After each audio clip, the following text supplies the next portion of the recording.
हुकूमत के 14 तबक रोशन है और उसकी वजह पाकिस्तान तहरीक इंसाफ की हिकमत अमली है। जैसे जैसे चीज़ें बाहर आ रही हैं और जैसे जैसे तैयारियां कर रही है पाकिस्तान तहरीक इंसाफ, हुकूमत के लिए मुश्किलात बढ़ती जा रही हैं। लेकिन ये कोई एक दो दिन की चीज़ नहीं होने जा रही या कोई चंद घंटों का शो नहीं होने जा रहा। इसके पीछे इमरान खान साहब की एक लंबी सोच है और उन्होंने ये जो एक ऑर्डर भेजा है कि अभी कराची वाले और जो लोग कोयटा में मौजूद हैं वो इस्लामाबाद के लिए ना निकलें, उसमें भी कुछ कहानी जो है वो छुपी हुई है। होगा ये कि सबसे पहले खैबर पख्तूनख्वा से एक बहुत बड़ा काफिला पहुंचेगा और जब ये काफिला इस्लामाबाद को टच कर रहा होगा तो उस वक्त तक इस्लामाबाद और रावलपिंडी के लोग नाक में दम कर चुके होंगे मौजूदा हुकूमत के।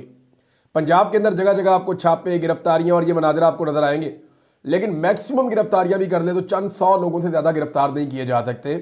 जबकि पाकिस्तान तहरीक इंसाफ के हमायती या आप ये कह लें कि आम शहरी जो इस हुकूमत के खिलाफ हैं उनकी तादाद लाखों करोड़ों में है, वो बहुत बड़ी तादाद है।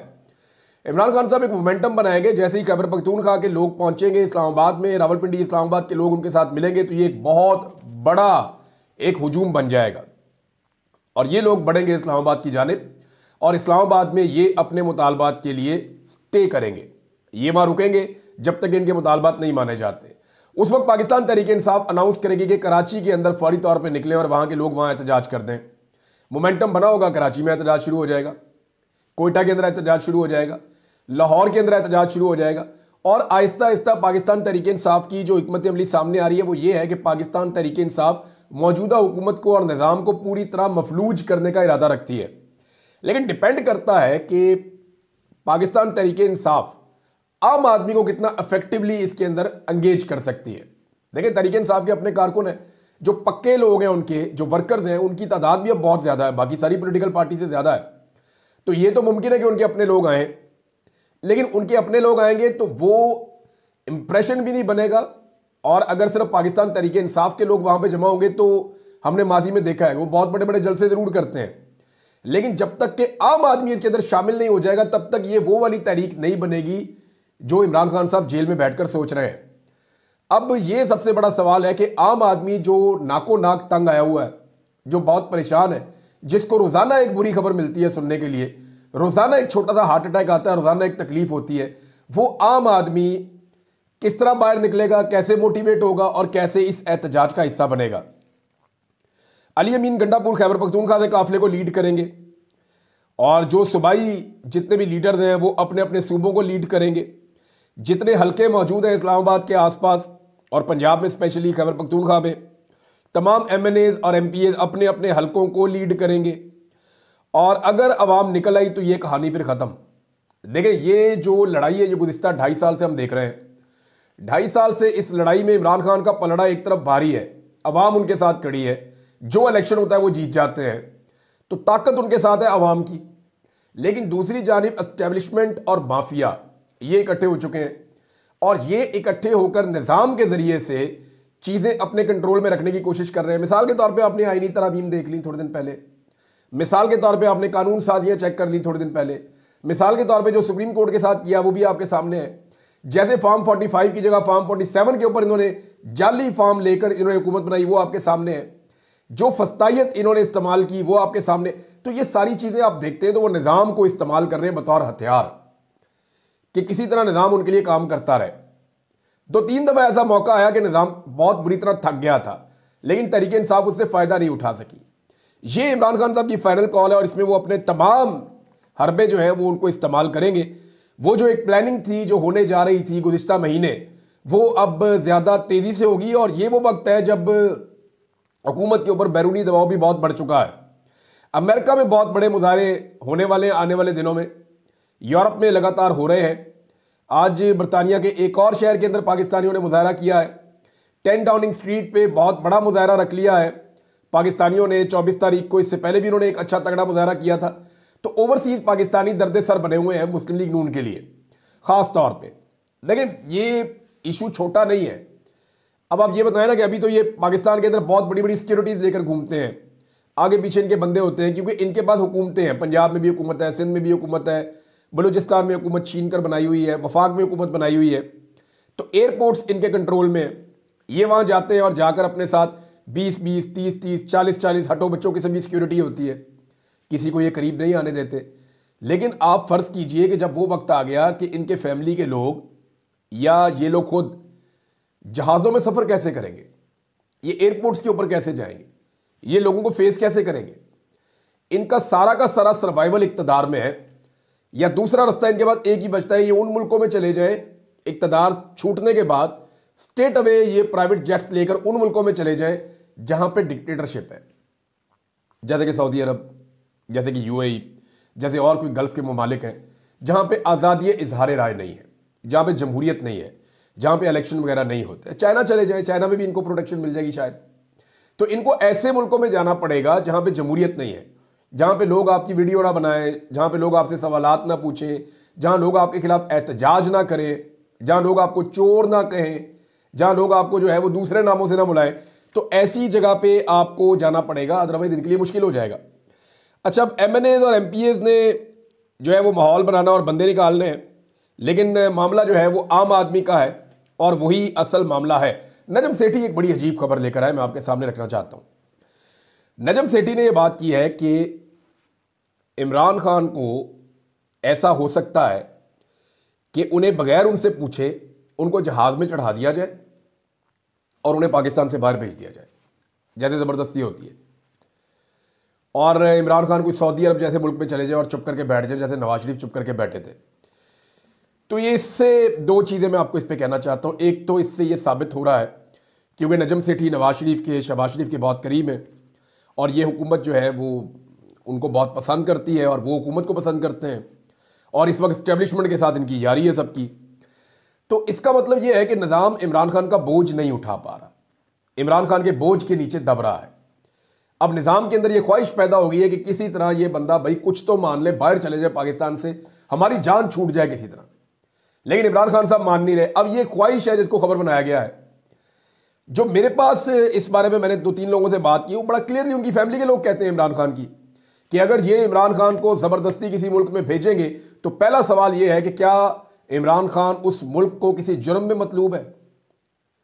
यानी जैसे एमएल कांसी को हवाले कर दिया था, जैसे डॉक्टर आफिया सिद्दीकी को हवाले किया गया था, जैसे और बहुत से। तो इमरान खान क्या किसी जुर्म में मतलूब है जो आप किसी और मुल्क के हवाले कर देंगे और इमरान खान से पूछेंगे भी नहीं?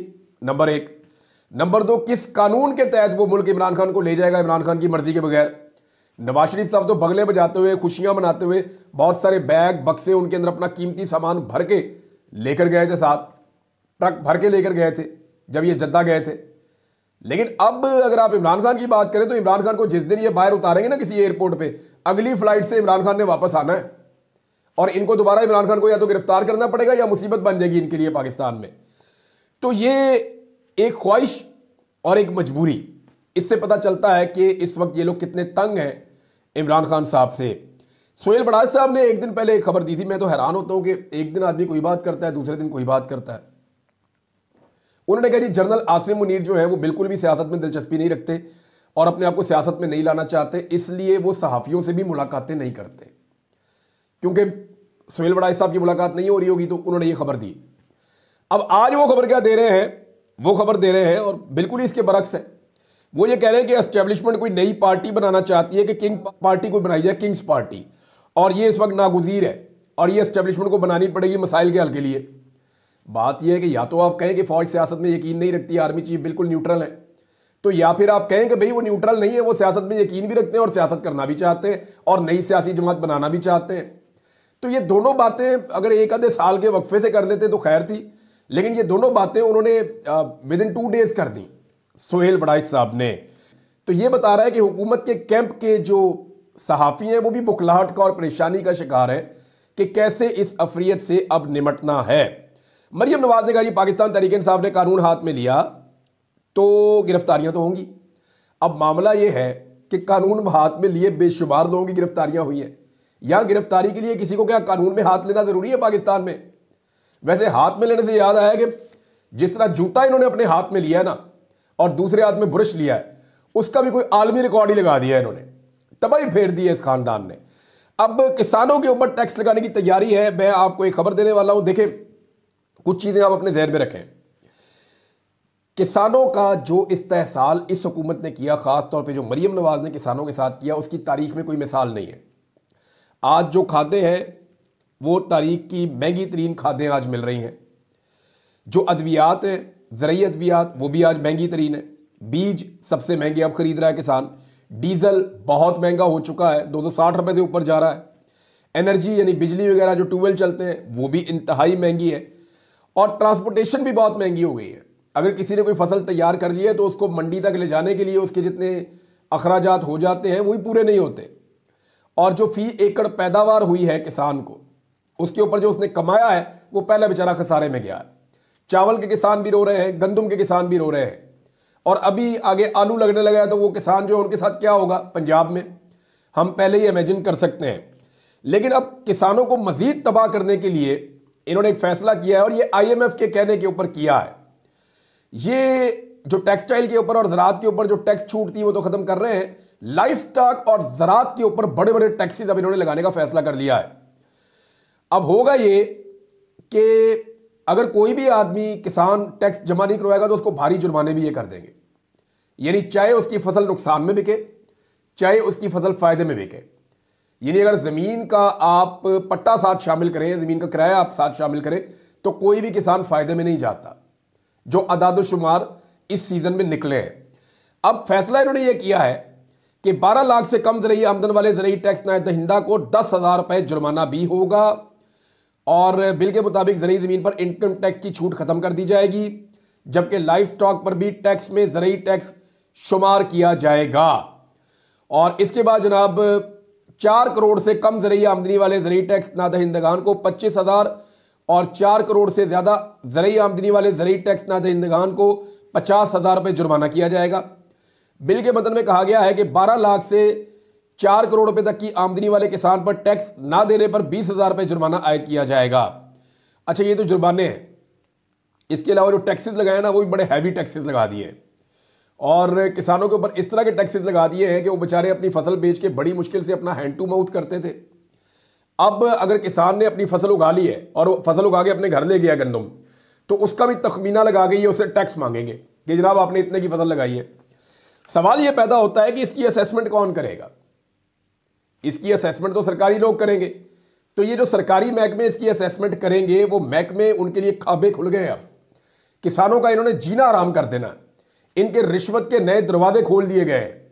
यानी जो मरीम नवाज कहती थी कि मैं गंदम इसलिए नहीं खरीदती कि उसके अंदर करप्शन हो जाती है, अब उन्होंने पूरे महकमे को करप्शन का मौका दे दिया है कि जाओ जाके असेसमेंट करो, इसका मुनाफा कितना है। अब वो जो असेसमेंट करेंगे उसके मुताबिक वो किसानों से पैसा ऐंठ लेंगे। तो जो भी मरीम नवाज साहबा ने किया ना, थोड़े दिन पहले ट्रैक्टर पे बैठी ना, तो मुझे उसी वक्त मैंने कानों को हाथ लगा लिया था। हुआ ये कि इन्होंने पुलिस की वर्दी पहनी मरीम नवाज ने, और उसके बाद पुलिस का बेड़ा गर्क हो गया। हमने देखा जनाब पुलिस का मोराल डाउन हो गया। बहावल नगर में पुलिस को मार मार के बेड़ा गर्क कर दिया एक और महकमे के लोगों ने, पाक फौज के लोगों ने। उसके बाद कच्चे के डाकू जो है वो उनसे पुलिस वाले कत्ल करवा दिए। पुलिस का बिल्कुल ही भट्ठा बिठा दिया। सियासी मकासद के लिए इन्होंने इस्तेमाल किया, चादर और चार दीवारी का तकद्दुस पामाल किया। थोड़ी बहुत जो पुलिस की इज्जत थी उसका बेड़ा गर्क कर दिया जब से मरीम नवाज ने वर्दी पहनी पुलिस की। जब डॉक्टर की वर्दी पहनी तो अस्पतालों का बेड़ा गर्क कर दिया। रोजाना किसी ना किसी अस्पताल से खबर चलती है कि आज ये प्रॉब्लम हो गया। मरीजों की दवाइयां इन्होंने बंद करवा दी हैं, मुफ्त इलाज इन्होंने बंद करवा दिए हैं, सेहत कार्ड इन्होंने ले लिया है। मेयो अस्पताल के अंदर रिपोर्टें चल रही हैं कि फलां फलां फलां फलां इलाज बंद हो चुका है। और अभी एक नई रिपोर्ट आई है कि निश्तर अस्पताल मुल्तान में जो एड्स के मरीज हैं उनकी डायलिसिस की मशीनें अलग होती हैं। इनको एड्स है, इनकी मशीनें अलग रखो, ये ना हो कि बाकियों को लग जाए। उनकी मशीनों से आम मरीजों के इन्होंने डायलिसिस कर दिए। उसमें 30 बंदे एड्स से मुतासिर हो गए और एक बंदा जो है वो जाँ बहक भी हो गया। अब ये इस किस्म के कारनामे पंजाब में हो रहे हैं क्योंकि इन्होंने डॉक्टर का यूनिफॉर्म पहन लिया है। अब जिस दिन ये ट्रैक्टर पे बैठी ना, मुझे अंदाजा हो गया था अब किसान का भी बेड़ा गर्क होने लगा। और ये किसान का जो इन्होंने बेड़ा गर्क अब किया है वो एक पंजाबी की मिसाल है कि जिथे पैर उथे ही खैर। तो ये इनका जिथे पैर उथे ही तबाही, ये कर रहे हैं पंजाब के साथ। और मरीम नवाज साहब ने देखे ना, सियासत पे कदम रखा, नवाज शरीफ की सियासत तबाह कर दी। पुलिस का यूनिफॉर्म पहना, पुलिस तबाह कर दी। डॉक्टर का यूनिफॉर्म पहना, सेहत तबाह कर दी। किसान के ट्रैक्टर पे बैठी किसान भी तबाह कर दिया। जिस काम में हाथ डाला बेड़ा गर्क किया इन्होंने पकड़ के। बातें नाज़रीन इनकी बड़ी बड़ी है। अब आप शहबाज शरीफ साहब की एक छोटी सी मिसाल मैं आपको दे देता हूँ। ये खबर दी है शहबाज राणा साहब ने। खबर आप देखें कि गुज़िश्ता साल जो लाइन लॉसेस थे बिजली के मद में, वो 591 अरब थे। और इस साल शहबाज शरीफ साहब ने इतनी बेहतरीन कारकर्दगी दिखाई, बंदे भी ज़्यादा इन्वॉल्व किए, मेहनत भी बड़ी की, और जो लाइन लॉसेज है वो 637 अरब रुपए हो गए हैं बढ़ के। ये जनाब इनकी कारकर्दगी है। हर वो चीज़ जिसमें नुकसान है वो बढ़ती जा रही है, और हर वो चीज़ जिसमें फ़ायदा है वो घटती जा रही है। और महंगाई है वो घटने का किसी सूरत नाम ही नहीं ले रही। और मुंह फाड़ के ये कह देते हैं हर जगह पे बैठ के कि जनाब हमने तो महंगाई ठीक कर दी है। किधर ठीक कर दी है? कभी बाजार गए हैं आप? कोई सौदा लिया आपने? वो जो लोग पहले बताते थे कि हम बाजार गए, बाजार में ये हालात है, जाके लोगों के इंटरव्यूज करते थे, उनमें से आज कोई भी बाजार जाने के लिए तैयार नहीं है। कोई लोगों से ये पूछने के लिए तैयार नहीं है कि जनाब पाकिस्तान में महंगाई की सूरत हाल है, उसके ऊपर कोई बात आप कर लें। ख्वाजा आसिफ साहब ने बरतानवी पुलिस से मुलाकात करके एक रिपोर्ट करवा दी, वज़ीर दिफा है पाकिस्तान के। तो उन्होंने कहा जी कि ये मुझे धमकी दी गई। हालांकि उस बंदे ने धमकी नहीं दी, उस बंदे ने ये बताया कि कोई छुरी मार सकता है इसको, वहाँ पे वो धमकी लेंगे ही नहीं। उसने ये नहीं कहा कि मैं तुम्हें छुरी मार देंगा या मैं तुझे छुरी मार दूंगा, ये नहीं कहा। उसने कहा कि इसको जिस तरह तुम लेकर जा रहे हो संभाल के। वो एक सहाफ़ी हैं इस्लामाबाद के, वो उनको ख्वाजा आसिफ साहब को जो है वो सहूलत फराम कर रहे थे। तो उसको उन्होंने कहा कि हाँ संभाल ले, इनको छुरी ना मार दे, कोई ना मार दे, ये कहा। इतने लोग मार भी देते हैं। तो ये जो बात की है ख्वाजा आसिफ के बारे में, ये सिर्फ एक मशवरा है एक तरह का, ये धमकी नहीं है, ना इसको थ्रेट कहा जा सकता है। हाँ, जिसको यानी ये आज हमारे उन सहाफ़ियों के पेट में मरोड़ उठ रहे हैं, वो छलांगे मार रहे हैं कि ख्वाजा आसिफ को धमकी लगा दी, ख्वाजा आसिफ को धमकी लगा दी। बरतानवी पुलिस क्या कर रही है? वो रिपोर्ट है, कोई मुकदमा नहीं दर्ज हुआ, और इस पर होना भी कुछ नहीं है। ज़्यादा से ज़्यादा बुला के इंक्वायरी कर लेंगे, वो बता देगा भाई मैंने ये कहा था, ट्रांसलेट करके केस फारिग हो जाएगा। लेकिन जो असल बात है वो ये है कि जब रऊफ हसन साहब के ऊपर इस्लामाबाद में ब्लेड से हमला किया गया था, तो वो 4 खुसरे आज तक नहीं पकड़े गए। और हमारे नाम नहाद सहाफ़ी जो ख्वाजा आसिफ के ऊपर तनकीद करने के ऊपर आज सीखपा हो रहे हैं, छलांगे मार रहे हैं, उन्होंने उसके ऊपर कितने प्रोग्राम किए हैं? उन्होंने उसके ऊपर कब बात की है? या वो बंदे नहीं पकड़े गए, उसके लिए कितनी आवाज़ उठाई है? किसी ने आवाज़ नहीं उठाई। बिलावल ने नाज़रीन अपनी नूरा कुश्ती को थोड़ा और बढ़ा दिया है, बढ़ाते बढ़ाते नेक्स्ट स्टेज पे ले गए हैं। अब बिलावल ने एक अजीबोगरीब किस्म की बात कर दी। बिलावल ने कहा कि जो फ्लोर पर लाए गए बिल है, यानी जो बिल लाए गए हैं फ्लोर के ऊपर, उनकी कॉपी पहले नहीं दी जाती। यार तो फिर आप कानून साजी करते क्यों हैं? फिर तो आप, बिलावल ने यह एतराफ़ जुर्म किया है और उसने ये कहा बिलावल ने कि जनाब हमारे सर पे डंडा होता है, हम मजबूर हैं, हम बेबस हैं और हम बेगैरत हो चुके हैं क्योंकि हम उस बिल को पास करवा देते हैं जिसकी हमें कॉपी नहीं मिलती।